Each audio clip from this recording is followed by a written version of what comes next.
الحمدللہ رب العالمین والصلاة والسلام علی اشرف الانبیاء والمرسلین نبینا محمد وعلی آلہ وصحبہ اجمعین اما بعد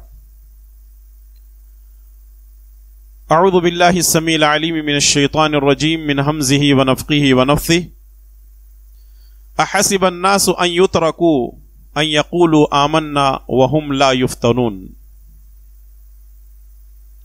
رب اشرح لی صدری ویسر لی امری واحلل عقدۃ من لسانی یفقہوا قولی سبحانک لا علم لنا الا ما علمتنا انک انت العلیم الحکیم اللہم انفعنا بما علمتنا وعلمنا ما ينفعنا وزدنا علما آمین یا رب العالمین۔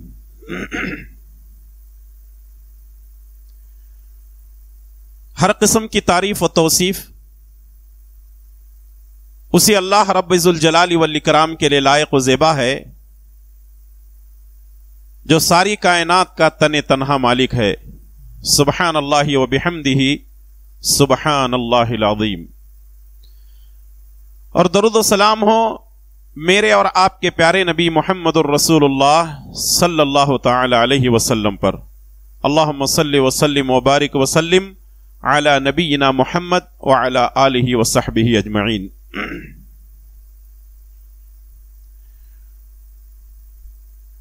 قابل قدر بزرگوں، نوجوان دوستوں، پردہ نشین خواتین اسلام، مائیں اور بہنیں اور پیارے بچوں،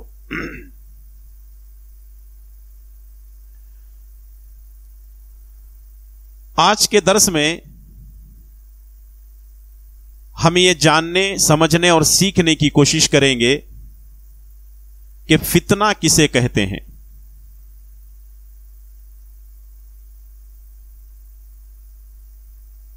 سب سے پہلے ہم یہ جانتے ہیں کہ فتنے کے معنی کیا ہیں۔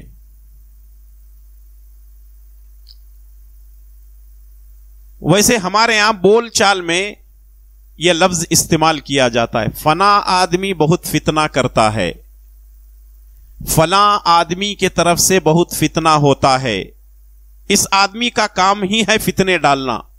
یہ لفظ اردو میں عام ہے، اصل میں یہ لفظ قرآنی ہے، عربی ہے، لیکن اردو میں بھی استعمال ہوتا ہے۔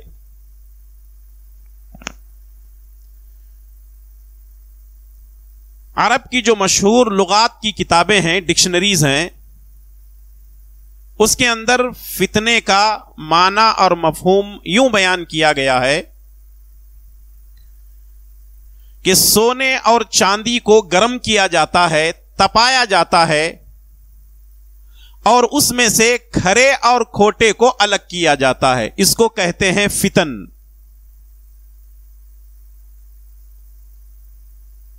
جب آگ میں سونے یا چاندی کو تپایا جاتا ہے، گرم کیا جاتا ہے، تو اس میں سے سونے اور چاندی میں سے جو اصل ہے وہ الگ نکل جاتا ہے، اور جو نقلی ہے یا کثافت ہے، گندگی ہے، وہ الگ سے نکل جاتی ہے۔ اسی کو فتن یا فتنہ کہا جاتا ہے۔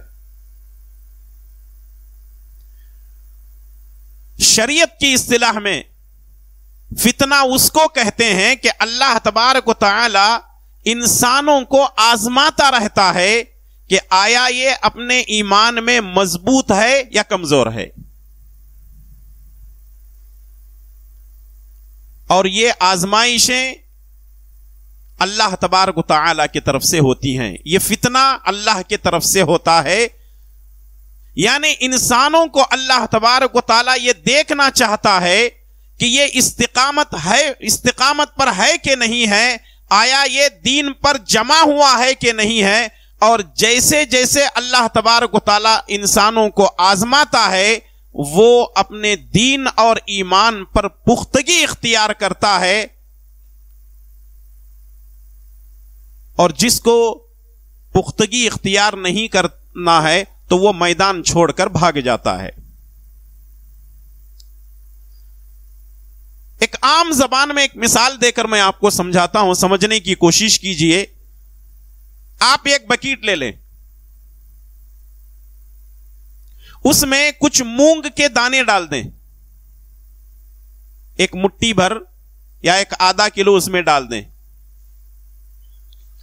جو مونگ بھاری ہوگی، وزنی ہوگی، وہ نیچے جا کر تہ میں بیٹھ جائے گی، اور جو ہلکی پھلکی ہوگی، جس کے اندر سے خالی ہوں گے، کھوکھلے ہوں گے، وہ اوپر تیر رہی ہوگی.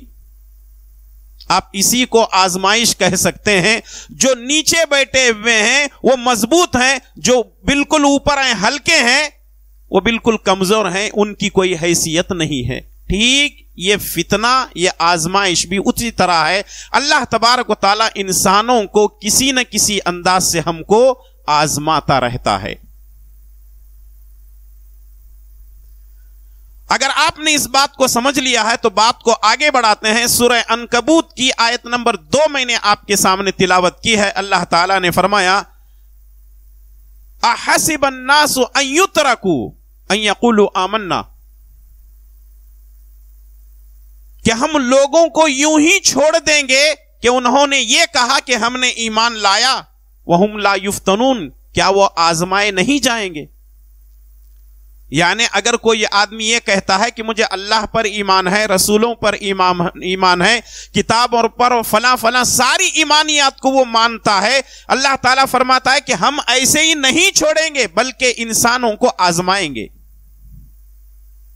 ہم ان کا امتحان لیں گے، کسی نہ کسی فتنے میں ہم ان کو مبتلا کر دیں گے، اور یہ پتا چلے گا کہ آیا وہ اپنے ایمان میں کتنا مضبوط ہے، اور اللہ تعالیٰ کی طرف سے جو آزمائش آتی ہے وہ اس میں پورا اترتا ہے کہ نہیں ہے.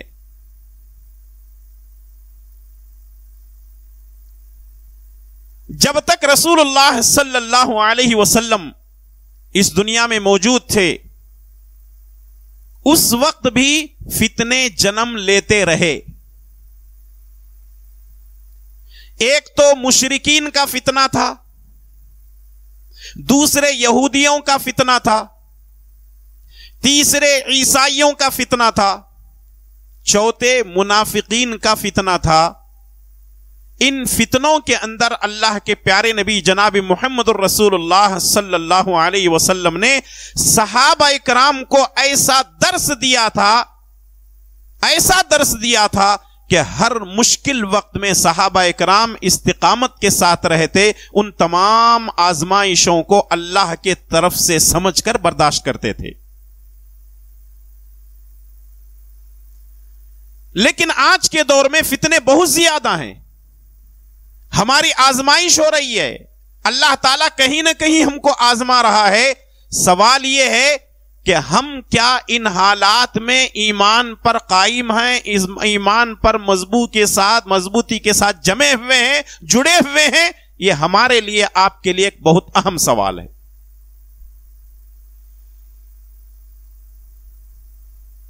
ذرا یہ اس حدیث کو میں آپ کے سامنے پیش کرتا چلوں. صحیح بخاری کی روایت، اسامہ بن زید رضی اللہ تعالیٰ عنہ فرماتے ہیں اشرف النبی صلی اللہ علیہ وسلم علی اتم من آطام مدینہ. رسول اللہ صلی اللہ علیہ وسلم ایک مرتبہ مدینے کے ٹیلوں میں سے ایک ٹیلے پر چڑھ گئے. ٹیلا کہتے ہیں ایک بڑی چٹان کو، پتھر کے. رسول اللہ صلی اللہ علیہ وسلم مدینے کے ٹیلوں میں سے ایک ٹیلے پر چڑھ گئے اور آپ نے فرمایا ہل ترون ما ارا، میں جو دیکھ رہا ہوں کیا تم دیکھ رہے ہو؟ قالوا لا. صحابہ کرام نے کہا اللہ کے نبی ہمیں تو کچھ نظر نہیں آ رہا ہے. رسول اللہ صلی اللہ علیہ وسلم نے فرمایا فإنی لأرى الفتن تقع خلال بیوتکم کوقع القطر. میں فتنوں کو دیکھ رہا ہوں، وہ بارش کے قطروں کی طرح تمہارے گھروں میں داخل ہو رہے ہیں. اللہ اکبر. رسول اللہ صلی اللہ علیہ وسلم فرماتے ہیں کہ میں بارش کے قطروں کی طرح تمہارے گھروں میں فتنوں کو داخل ہوتے ہوئے دیکھ رہا ہوں. اس کا مطلب یہ ہے کہ اللہ تبارک و تعالی نے نبی کریم صلی اللہ علیہ وسلم کو فتنوں کے بارے میں بتا دیا تھا، اور نبی نے مختصر الفاظ میں واضح کر دیا کہ ان قریب تم فتنوں میں مبتلا ہوگے. وہ فتنے تمہارے کہاں تک پہنچیں گے؟ گھروں تک پہنچیں گے. یہ معجزہ ہے, یہ پیشن گوئی ہے پیارے نبی جناب محمد الرسول اللہ صلی اللہ علیہ وسلم کی. 1400 سال پہلے رسول اللہ صلی اللہ علیہ وسلم نے یہ بات کہی تھی, اور آج فتنے ہمارے گھروں میں داخل ہو چکے ہیں کہ نہیں ہو چکے ہیں؟ مانتے ہیں آپ لوگ فتنے داخل ہو چکے ہیں؟ ہاں, پانی کے قطروں کی طرح ہمارے گھروں کے اندر فتنے داخل ہو چکے ہیں. اب سوال یہ ہے, فتنے کہاں سے شروع ہوئے؟ فتنے کہاں سے شروع ہوئے؟ ایک تو یہ ہے کہ رسول اللہ صلی اللہ علیہ وسلم نے بتا دیا کہ تمہارے گھروں کے اندر فتنے داخل ہو رہے ہیں. لیکن فتنوں کا جو دور ہے, رسول اللہ صلی اللہ علیہ وسلم کے زمانے میں جتنے فتنے آتے تھے وہ دب جاتے تھے. ابو بکر صدیق رضی اللہ تعالیٰ عنہ کے زمانے میں جتنے فتنے آتے تھے اس کو دبا دیا جاتا تھا. اس وقت کے لوگ ایمان والے تھے, تقوی پرہیزگاری ان کے اندر تھی.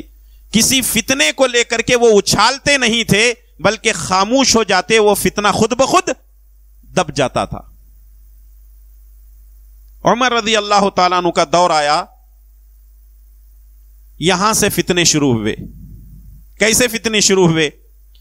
صحیح بخاری کی یہ حدیث فتنوں کے تعلق سے بڑی اہم ہے, اس کو ضرور اپنے ذہنوں میں بٹھائیں. حدیث نمبر 525, صحیح بخاری حدیث نمبر 525.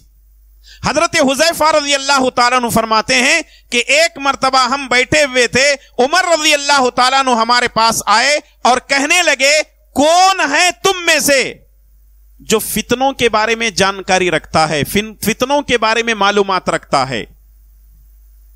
سارے لوگ خاموش ہو گئے. حضرت حذیفہ بن یمان رضی اللہ تعالیٰ عنہ نے کہا کہ مجھے معلوم ہے کہ فتنے کیسے ہیں اور فتنے کس کو کہتے ہیں. اور آپ کو معلوم ہونا چاہیے کہ جب آپ صحیح بخاری میں, صحیح مسلم میں اور دیگر سنن کی کتابوں کے اندر آپ دیکھیں گے, فتنوں کے بارے میں جتنے حدیثیں آپ کو ملیں گے اکثر و بیشتر ایک مشہور صحابی ہیں جن کا نام ہے حذیفہ بن یمان, انہی سے مروی احادیث ہیں. وجہ کیا ہے؟ ان سے کسی نے پوچھا کہ جب دیکھو تم فتنے کی ہی بات کرتے ہو, نبی صلی اللہ علیہ وسلم سے فتنے ہی کے بارے میں پوچھتے ہو, دوسرے سوالات تم کو نہیں ملتے کیا؟ اصل میں اس کے پیچھے ایک راز تھا. تم فتنے کے بارے میں سوال کیوں کرتے ہو؟ تو حذیفہ رضی اللہ تعالیٰ نے فرمایا, خیر کی باتیں نبی ہم کو بتا دیتے ہیں, پوچھنے کی ضرورت نہیں پڑتی, لیکن فتنوں کے بارے میں میں اس لیے پوچھتا ہوں کہ جب تک آدمی فتنوں سے نہیں بچتا تب تک وہ خیر کی طرف نہیں آتا. نماز پڑھنے کا اتنا ثواب ہے, روزہ رکھنے کا اتنا ثواب ہے, حج کرنے کا اتنا ثواب ہے, خالی فضائل پہ بات کریں گے تو بات نہیں چلتی. لوگوں کو فتنے کے بارے میں بھی بتانا چلے گا کن کن چیزوں میں فتنہ ہے تاکہ آدمی بچ سکے. عمر رضی اللہ تعالیٰ عنہ نے کہا کہ فتنوں کے بارے میں تم میں سے کون جانتا ہے؟ حذیفہ بن یمان نے کہا کہ میں جانتا ہوں. عمر رضی اللہ تعالیٰ عنہ نے کہا کہ پھر بتاؤ. تو حضرت حذیفہ بن یمان رضی اللہ تعالیٰ عنہ فرماتے ہیں, فتنۃ الرجل فی اہلہ و مالہ و ولدہ و جارہ. 4 چیزیں فتنہ ہیں.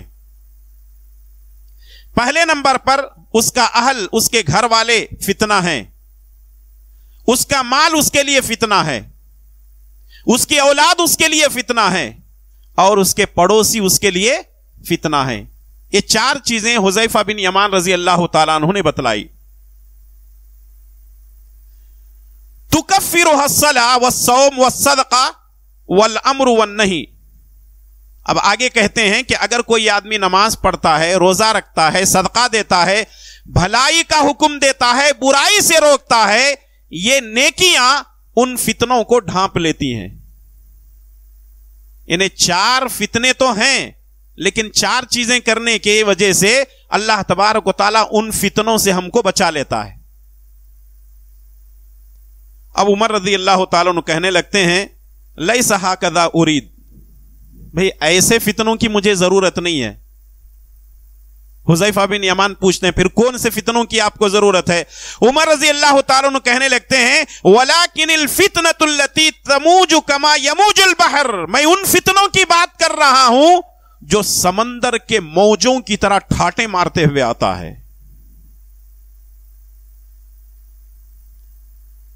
لیس علیک منہا باس. تو حذیفہ بن یمان کہتے ہیں اے امیر المومنین، آپ کو اس سے لینا دینا کیا ہے؟ آپ کیوں اس کے بارے میں پوچھ رہے ہیں؟ وہ بڑے فتنے کے بارے میں جو سمندر کی موجوں کی طرح آنے والا ہے، آپ کو اس کے بارے میں کیا ضرورت ہے؟ جبکہ ان بینک و بینہا باب مغلقا، آپ کے اور فتنے کے درمیان ایک دروازہ ہے جو بالکل بند ہے. اللہ اکبر. حذیفہ بن یمان کیا کہتے ہیں؟ اے امیر المومنین، آپ یہ جو پوچھ رہے ہیں کہ بڑے بڑے فتنوں کے بارے میں، وہ فتنوں کے درمیان آپ ایک دروازے کی حیثیت رکھتے ہیں. قال ایکسر ام یفتح. عمر رضی اللہ تعالیٰ پوچھتے ہیں کہ یہ دروازہ کھولا جائے گا یا توڑا جائے گا؟ تو حذیفہ بن یمان رضی اللہ تعالیٰ کہنے لگتے ہیں یکسر، یہ دروازہ کھولا نہیں جائے گا بلکہ یہ دروازہ توڑا جائے گا. عمر رضی اللہ تعالیٰ کہتے ہیں اذن لا یغلق ابدا، اس کا مطلب یہ ہے کہ جب یہ توڑا جائے گا تو اب یہ بند نہیں ہوگا. اس کا مطلب یہ ہے اگر کھولا گیا ہوتا بند کیا جا سکتا تھا، اگر یہ دروازہ توڑا جا رہا ہے تو اس کا مطلب یہ ہے کہ یہاں فتنے اب رکنے والے نہیں ہیں. کیا سمجھے آپ حدیث کو؟ دوبارہ میں پیش کر دیتا ہوں. عمر رضی اللہ تعالیٰ نے ایک مجلس میں آ کر کے پوچھتے ہیں کہ بھئی فتنوں کے بارے میں تم میں سے کون آدمی جانتا ہے؟ حذیفہ بن یمان کہتے ہیں کہ میں ہی جانتا ہوں. وہ 4 چیزیں گنواتے ہیں، اس کے گھر والے ہیں، اس کا مال ہے، اس کی اولاد ہے، اس کے پڑوسی اس کے لیے فتنہ ہے. اور پھر کہنے لگتے ہیں کہ آدمی نماز پڑھتا ہے، زکات دیتا ہے، بھلائی کا حکم دیتا ہے، برائی سے روکتا ہے، روزہ رکھ لیتا ہے، یہ اس کے لیے کفارہ بن جاتے ہیں. عمر رضی اللہ تعالیٰ عنہ کہتے ہیں کہ نہیں، میں یہ چھوٹے موٹے فتنوں کے بارے میں بات نہیں کر رہا ہوں، بڑے فتنوں کے بارے میں بات کر رہا ہوں جو سمندر کی موجوں کی طرح آتے ہیں. حذیفہ بن یمان کہتے ہیں آپ کو ان فتنوں سے کیا لینا دینا ہے؟ آپ تو ان فتنوں کے درمیان ایک دروازے کی حیثیت رکھتے ہیں. عمر بن خطاب پوچھتے ہیں وہ دروازہ کھولا جائے گا یا توڑا جائے گا؟ حذیفہ بن یمان کہتے ہیں کہ یہ دروازہ توڑا جائے گا. تو عمر بن خطاب رضی اللہ تعالیٰ عنہ کہتے ہیں کہ اس کا مطلب یہ ہے کہ جب یہ توڑا جائے گا تو پھر اس کے بعد یہ دروازہ بند نہیں ہوگا. اب آگے بات کو سنیں، حدیث سمجھ میں آگئی. عمر رضی اللہ تعالیٰ عنہ جب تک زندہ تھے کوئی فتنہ پیدا نہیں ہوا، فتنوں نے سر نہیں اٹھایا. فتنے تھے لیکن دبے ہوئے تھے. کسی کی مجال نہیں تھی کہ عمر بن خطاب رضی اللہ تعالیٰ عنہ کے دور میں کوئی فتنہ کرے، کسی کی مجال نہیں تھی. ارے وہ عمر، اللہ اکبر، جن کی فضیلت کے بارے میں اللہ کے پیارے نبی جناب محمد الرسول اللہ صلی اللہ علیہ وسلم فرماتے ہیں لو کان بعدی نبی لکان عمر، اگر میرے بعد نبوت کا سلسلہ جاری رہتا تو میرے بعد عمر نبی ہوتا. اللہ اکبر، کتنا زہد تھا ان کے اندر، کتنا تقوی تھا، کتنے اللہ والے تھے عمر بن خطاب رضی اللہ تعالیٰ عنہ. اور یہاں تک نبی کریم صلی اللہ علیہ وسلم نے فرمایا جس گلی سے عمر گزرتا ہے شیطان اپنا راستہ بدل لیتا ہے. ایمانی قوت ایسی تھی حضرت عمر رضی اللہ تعالیٰ عنہ کی، ایمانی قوت کی وجہ سے شیطان بھی اپنا راستہ بدل لیتا تھا. آج کل ہمارے سے گلی کے کتے بھی نہیں ڈرتے ہیں. یہ ہمارا ایمان ہے. وہ عمر بن خطاب رضی اللہ تعالیٰ عنہ جب قیصر و کسریٰ کے دربار میں عمر کا نام لیا جاتا کانپتے تھے قیصر و کسریٰ کے بادشاہ. ارے میرے سامنے عمر کا نام نہ لو، میرے پیروں تلے سے زمین کھسک جاتی ہے. اللہ اکبر. آج اسلام کے دشمن آج ہم کو جو ڈرا رہے ہیں نا, دھمکیاں جو دے رہے ہیں, جانتے ہیں کس وجہ سے؟ انہوں نے یہ اندازہ لگا لیا کہ اب یہ ایمان کے پکے نہیں ہیں. ان کو یہ اندازہ لگ چکا ہے کہ ہم ایمان کے پختہ نہیں ہیں, تو وہ ہمارے اوپر اپنا روب جھاڑ رہے ہیں اور ہمیں آزمائش میں مبتلا کر رہے ہیں, ہماری مسجدوں کو توڑ رہے ہیں, ہمارے مدرسوں کو توڑ رہے ہیں, ہر جگہ فتنہ فساد مچا رہے ہیں, لوٹ مار کر رہے ہیں, ماب لیچنگ کے نام پر, لو جہاد کے نام پر, لینڈ جہاد کے نام پر مسلمانوں کو تہس نہس کر رہے ہیں. فرعون بھی ایک وقت تھا, اللہ نے اس کو بھی تباہ کر دیا. یہ آج کے وقت کے فرعون ہیں, اللہ تعالیٰ ان کو بھی نہیں چھوڑے گا.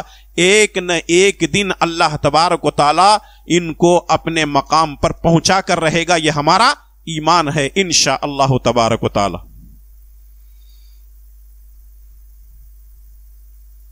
عمر رضی اللہ تعالیٰ عنہ کے دور میں کوئی فتنہ اٹھتا نہیں تھا, سارے فتنے دبے ہوئے تھے. اور آپ کو معلوم ہونا چاہیے کہ ایک عیسائی جس کا نام ہے ابو لولو فیروز, جب عمر بن خطاب رضی اللہ تعالیٰ عنہ فجر کی نماز پڑھا رہے تھے, اس نے آپ پر حملہ کیا, اور حملہ کرنے کے بعد چاقو سے وہ بھاگنے کی کوشش کیا. لوگوں نے اس کو پکڑا. 3 دن کے بعد عمر بن خطاب رضی اللہ تعالیٰ عنہ اللہ تبارک و تعالیٰ کو پیارے ہو گئے. اللہ تعالیٰ نے آپ کو شہادت سے سرفراز فرمایا. جیسے ہی عمر بن خطاب رضی اللہ تعالیٰ عنہ کا انتقال ہوا, شہادت ہوئی, اس کے بعد کون خلیفہ بنے تیسرے؟ حضرت عثمان رضی اللہ تعالیٰ عنہ. عثمان رضی اللہ تعالیٰ عنہ کے دور میں فتنوں نے ایسا جنم لیا, ایسا جنم لیا کہ تھمنے کا نام نہیں لے رہا تھا. اور اسی فتنے کی زد میں آ کر حضرت عثمان غنی رضی اللہ تعالیٰ عنہ کو بھی شہادت کا جام پینا پڑا. جب حضرت عثمان رضی اللہ تعالیٰ عنہ کی شہادت ہوئی تو اس کے بعد حضرت علی رضی اللہ تعالیٰ عنہ کی خلافت آئی. لیکن وہاں پر بھی فتنوں نے ایسے جنم لیا کہ حضرت علی رضی اللہ تعالیٰ عنہ کو بھی انہوں نے نہیں چھوڑا. فجر کی نماز کو جا رہے تھے, ایک آدمی نے حملہ کر کے ان کو بھی شہید کر دیا. حضرت علی رضی اللہ تعالیٰ عنہ کی شہادت کے بعد جو فتنے اس دنیا کے اندر پھیلے ہیں اور خاص کر کے مسلمانوں کے اندر پھیلے ہیں, وہ آج تک رکنے کا نام نہیں لے رہے ہیں, اور قیامت تک یہ فتنے رکنے والے نہیں ہیں, کیونکہ یہ دروازہ کھولا نہیں گیا ہے, کیونکہ یہ دروازہ توڑا گیا ہے. اب حدیث سمجھ میں آگے انشاءاللہ تعالی. یہ جو فتنے ہیں, لوگ کہتے ہیں کیا فتنے ہیں, کیا فتنے ہیں. ہاں, ان فتنوں سے گزر کر, ان فتنوں کو دیکھ کر, ان فتنوں سے بچ کر اپنے ایمان کی حفاظت کر کے اس دنیا سے چلا جانا, یہ ایمان کی علامت ہے. لیکن اگر کوئی آدمی کسی فتنے میں مبتلا ہو جاتا ہے تو اس کا مطلب یہ ہے کہ وہ اللہ کی آزمائش پر پورا نہیں اترا. اب اس کا سارا مسئلہ کس کے حوالے ہے؟ اللہ تبارک و تعالیٰ کے حوالے ہے. دعا کیجئے کہ اللہ تعالیٰ ہمیں ہر قسم کے فتنوں سے محفوظ فرمائے, آمین. کچھ بڑے فتنے ہیں, کچھ چھوٹے فتنے ہیں. تقریباً 5 فتنوں کو میں آپ کے سامنے پیش کروں گا جو آج کے موجودہ دور کے بہت ہی اہم فتنے ہیں. لیکن ان 5 فتنوں کو پیش کرنے سے پہلے ایک حدیث صحیح بخاری کے حوالے سے میں آپ کی خدمت میں پیش کرنا چاہتا ہوں, تاکہ چھوٹے فتنے جو پھیلتے جا رہے ہیں, رکنے کا نام نہیں لے رہے ہیں, اس کے تعلق سے کچھ باتیں آ جائیں. صحیح بخاری کی روایت ہے, ابو ہریرہ رضی اللہ تعالیٰ عنہ فرماتے ہیں رسول اللہ صلی اللہ علیہ وسلم نے فرمایا, لا تقوم الساعة حتى يقبض العلم. قیامت اس وقت تک قائم نہیں ہوگی جب تک علم اٹھا نہ لیا جائے. یعنی قیامت کے قریب علم کو اٹھا لیا جائے گا. اور علم کو کیسے اٹھایا جائے گا؟ علماء کی موت کے ذریعے سے علم اٹھا لیا جائے گا. وَتُكْثِرَ الزَّلَازِلِ، زلزلے بہت زیادہ ہوں گے. ابھی آپ نے بہت ہی قریب میں دیکھا 1.5-2 ماہ پہلے ترکی کے اندر کتنا خطرناک زلزلہ آیا. 10-10 15-15 20-20 منزلہ عمارتیں چند سیکنڈوں کے اندر زمیں بوس ہو گئی. سینکڑوں نہیں بلکہ ہزاروں انسان اس زلزلے کی زد میں آ کر کے تباہ ہو گئے، برباد ہو گئے، اور بہت سارے لوگ تو موت کے گھاٹ اتر گئے. وَيَتَقَارَبُ الزَّمَانُ، اور زمانہ جلدی جلدی گزرے گا، یعنی وقت پوری رفتار کے ساتھ گزرے گا.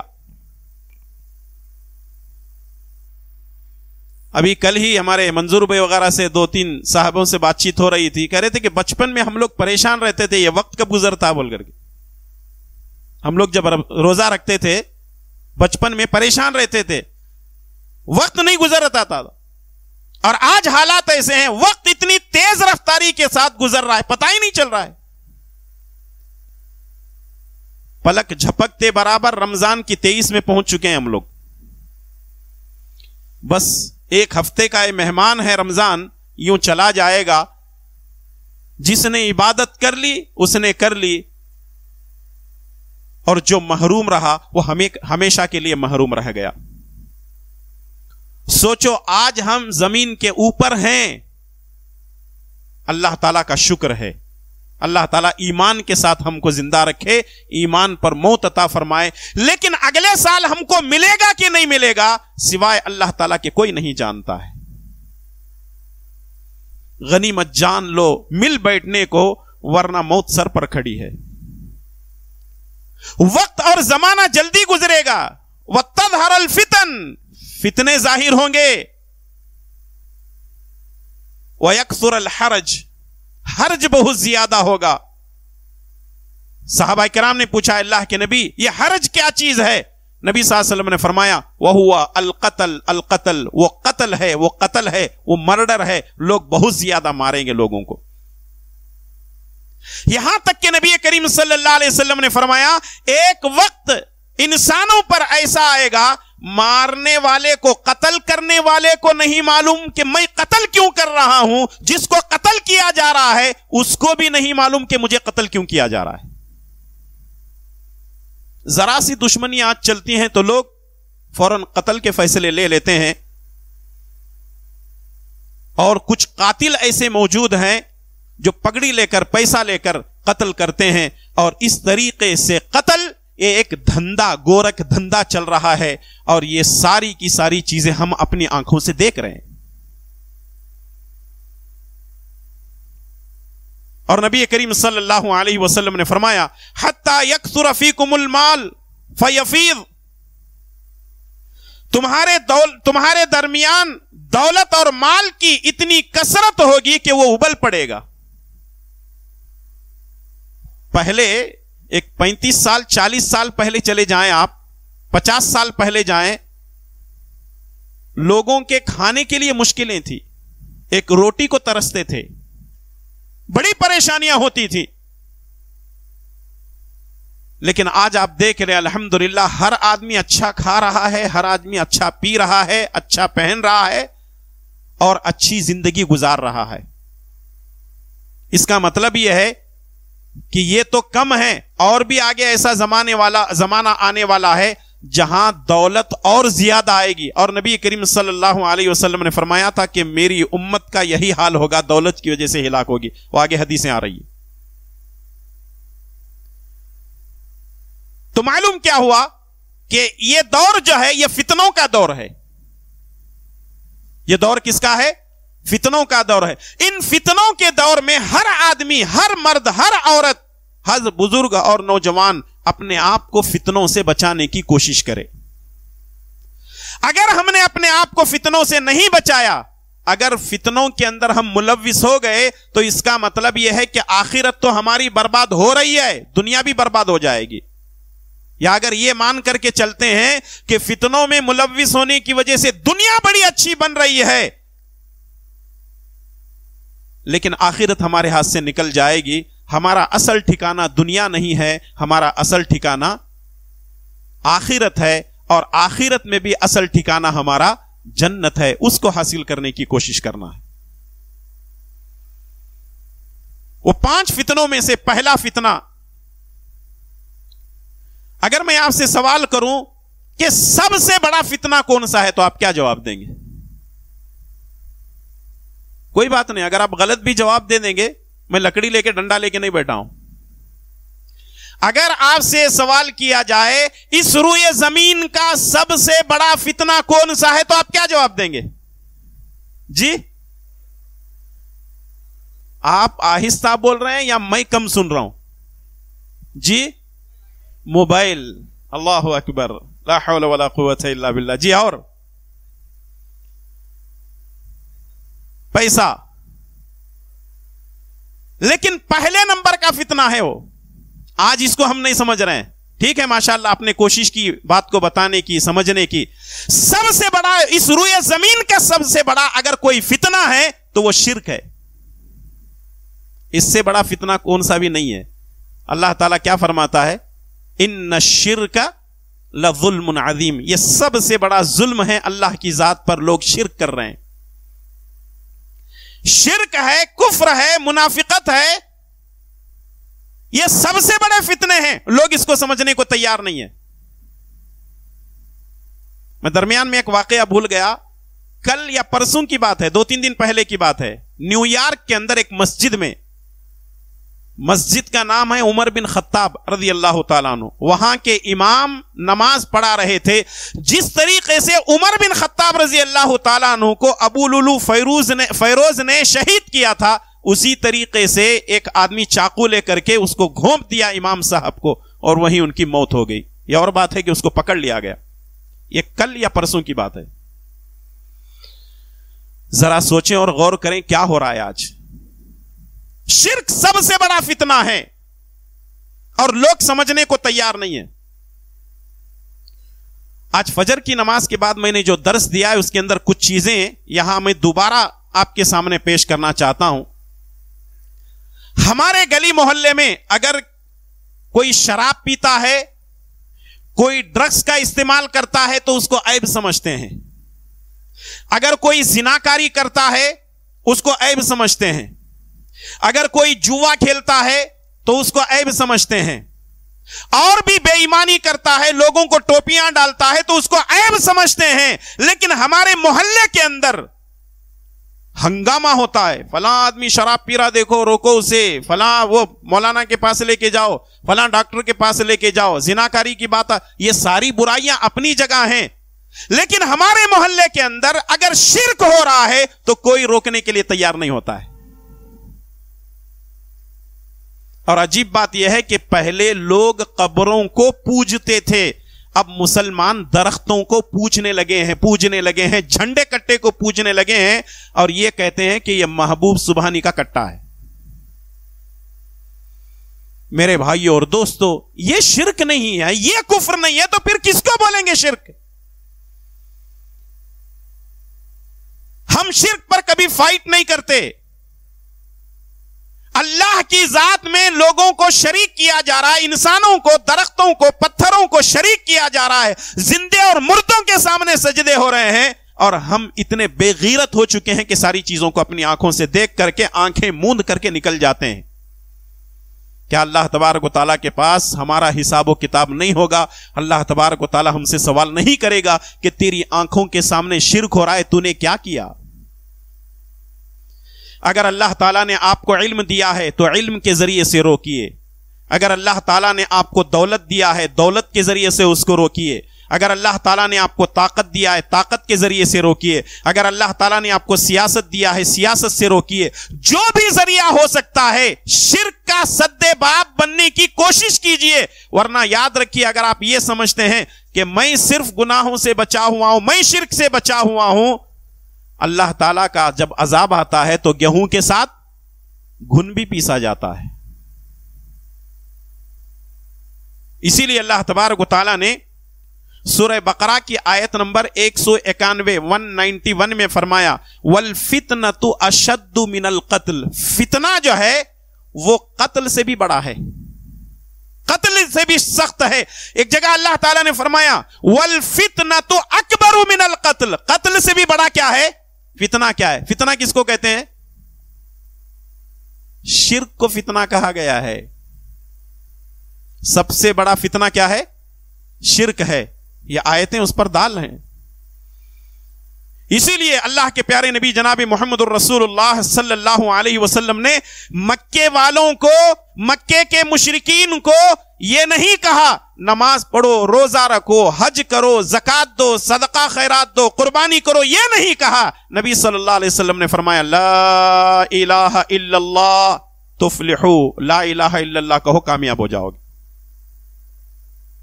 اور مسلمانوں کے اندر جتنے مسلک ہیں, جتنی جماعتیں ہیں, جتنی تنظیمیں ہیں, جتنے این جی اوز ہیں, جتنے ادارے ہیں, اور یہ جتنے کی جتنے ٹرسٹ ہیں کام کر رہے ہیں, وہ صرف برائیوں کو روکنے میں کام کر رہے ہیں, شرک کو روکنے میں کوئی بھی کام نہیں کر رہا ہے. کیوں؟ جب لا الہ الا اللہ پیش کریں گے تو جھگڑا وہیں سے شروع ہوگا.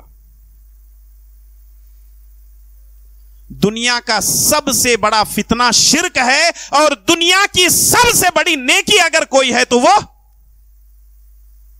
بولو جی توحید ہے. توحید سب سے بڑی نیکی اگر ہے تو توحید ہے. اگر آپ توحید پرست ہیں, اگر آپ توحید پرست ہیں تو اس کا مطلب یہ ہے کہ آپ دنیا کے سب سے بڑے مالدار انسان ہیں.